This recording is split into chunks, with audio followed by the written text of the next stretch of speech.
ইদানিং জামাত কওয়া শুরু করছে যে আওয়ামী লীগের ভোট আমরা পাবো। আমি অবশ্য আজ থেকে 5 বছর আগে বলছিলাম যে জামাত আর আওয়ামী লীগের মধ্যে পীড়িত আছে, মনে আছে? সেই জন্য কইছিলাম যে জামাত বিএনপি করবো না, কও যে আওয়ামী জামাত কও, মনে আছে? তারা ইদানিং নাকি বলতেছে যে রোজা আর পূজা এক, আবার গীতা পাঠ করে ভোট পাওয়ার জন্য, হিন্দুদের ভোট পাওয়ার জন্য রোজা আর পূজা নাকি এক। এটা আমরা কই না, আমরা বলি তোমাদের উৎসব তোমাদের, আমাদের উৎসব আমাদের, আমরা সবাই মিলে উৎসব পালন করি। এখন কি প্রমাণিত হচ্ছে? জামাতে আওয়ামী লীগ ভোট দিব, তো ব্যাপার হচ্ছে যে আন্দোলন তো আমরা করছি, আওয়ামী লীগ আছে তো দ্বন্দ্ব আমরা দিয়ে আসছিল,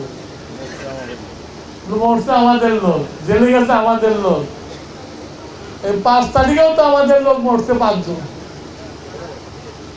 তখন কয়জন মরছে?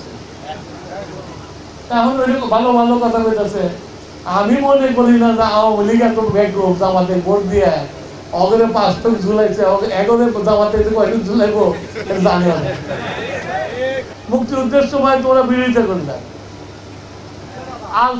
আল বদর বানাইলা, বানায়া বাংলাদেশের বুদ্ধিজীবীদেরকে হত্যা করলা। এখন তো আমাদের বাংলাদেশের মানুষ ওইটা আমাদের মাফ করে দিচ্ছে, ওদেরকে মাফ চাইছে, মাফ চাও নাই। আল্লাহ তাআলা বলছে মাফ যদি চাও, সে যার কাছে মাফ চাইবে সে যদি মাফ করে তাহলে আমি সন্তুষ্ট, আর সে যদি মাফ না করে আমিও সন্তুষ্ট না। কিন্তু ওরা বাংলাদেশের মানুষের কাছে মাফও চাও নাই, ক্ষমাও চাও নাই, এই গণহত্যার করো নাই। সুতরাং মুক্তিযুদ্ধের কথা মানুষ বুঝতে পারে না।